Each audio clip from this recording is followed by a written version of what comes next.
السلام علیکم ورحمۃ اللہ وبرکاتہ۔ رشتہ دار اگر دشمنی پر آمادہ ہو، دشمنی کرنے لگے، بات دشمنی تک پہنچ جائے، تب ہم ان کے ساتھ کیسا برتاؤ کریں اور ہم ان کی دشمنی کو کس طرح سے ختم کریں، آئیے ایک حدیث کے ذریعے سے سمجھنے کی کوشش کرتے ہیں۔ حضرت ابو ہریرہ رضی اللہ عنہ روایت کرتے ہیں کہ اللہ کے رسول صلی اللہ علیہ وسلم کے پاس ہم بیٹھے ہوئے تھے، ایک شخص آیا اور اس نے کہا، اللہ کا رسول، میرے رشتہ دار، میں ان سے صلہ رحمی کرتا ہوں لیکن وہ مجھ سے قطع رحمی کرتے ہیں، مجھ سے قطع تعلقی کرتے ہیں۔ میں ان کے ساتھ حسن سلوک کرتا ہوں لیکن وہ میرے ساتھ بدسلوکی کرتے ہیں۔ میں ان کے ساتھ حوصلے سے پیش آتا ہوں لیکن وہ میرے ساتھ جاہلوں جیسا برتاؤ کرتے ہیں۔ اللہ کے رسول صلی اللہ علیہ وسلم نے فرمایا کہ اگر تو ایسا ہے جیسا کہ تو نے کہا ہے تو گویا تو ان کے منہ میں گرم راکھ ڈالتا ہے، اور جب تک تو ایسا کرتا رہے گا اللہ کی طرف سے تیرے لیے ایک پشت پناہی کرنے والا پشت پناہی کرتا رہے گا، یعنی اللہ کی طرف سے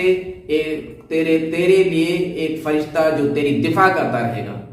ناظرین کرام، اس حدیث میں اللہ کے رسول صلی اللہ علیہ وسلم نے صاف کر دیا ہے کہ اگر کوئی شخص اپنے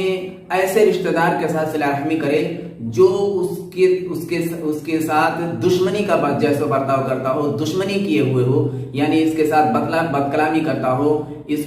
کو برا بھلا کہتا ہو، اس سے قطع تعلقی کرتا رہتا ہو یا جاہلوں جیسا برتاؤ کرتا ہو، تو اگر وہ شخص اس کے لیے صلہ رحمی کرتا ہے تو گویا اس کے منہ میں گرم راکھ ڈالتا ہے، یعنی اس کی بد کلامی، اس کی جاہلا پن یا اس کی دشمنی اسی کو نقصان پہنچانے والی ہے، اس شخص کو اس سے کوئی نقصان نہیں ہوگا۔ اور دوسرے یہ کہ لوگ آخرکار اس کو ٹوکنا شروع کریں گے، اس کا منہ بند ہو جائے گا ایک نہ ایک دن، اور پھر بجائے وہ اس سے دشمنی کرنے کے ایک بہترین دوست بن جائے گا۔ کیونکہ اکثر دنیا والے ٹوکنا شروع کرتے ہیں کہ اگر تمہارا رشتہ دار اتنا بہترین ہے، تمہارا خیال کرتا ہے، تمہیں ہمیشہ کچھ نہ کچھ دیتا رہتا ہے، لیکن تم اس کی برائیاں ہی کرتے رہتے ہو جبکہ اس نے کبھی تمہاری برائی نہیں کی۔ اس طرح کی بات جب لوگ اس کو سنانا شروع کرتے ہیں تو پھر وہ شرمندگی کی وجہ سے، مارے شرم کی وجہ سے آخرکار اس کا دل پسیجتا ہے، اور پھر ایک نہ ایک دن اس شخص کی مہربانی اور اس شخص کی محبت اس کے دل میں آ ہی جاتی ہے، اور پھر وہ دشمنی کو چھوڑ کر کے اس سے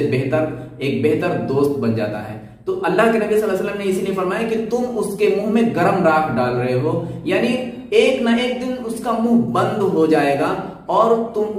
وہ جو کچھ بھی تمہیں کہے گا اس کا نقصان اسی کو ملنے والا ہے، اسی کو اٹھانا پڑے گا۔ اور دوسری چیز اللہ کے رسول صلی اللہ علیہ وسلم نے فرمایا کہ ایک اللہ کی طرف سے ایک فرشتہ تیری طرف سے دفاع کرتا رہتا ہے، تیری پشت پناہی کرتا رہتا ہے، یعنی جب تک تو ایسا کرتا رہے گا اللہ تیرا دفاع کرتا رہے گا۔ اور کیوں نہ ہو،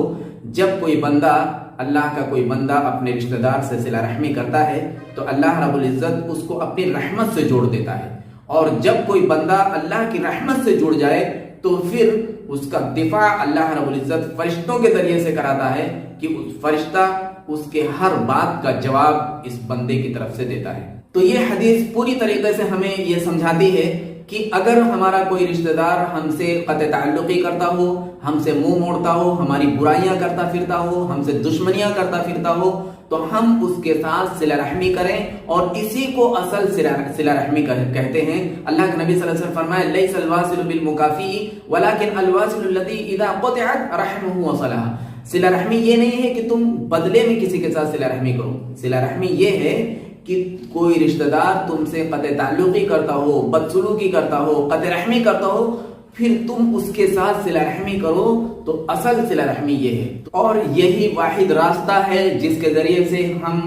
معاشرے میں ایک امن اور سکون اور محبت کا ماحول پیدا کر سکتے ہیں۔ اس کے برعکس اگر ہم نے بھی قطع رحمی کا راستہ اپنایا تو اس سے بدامنی ہی پھیلتی ہے، اور رشتہ داروں کے تئیں دوریاں اور دشمنیاں ہی پنپتی ہیں، اس سے محبت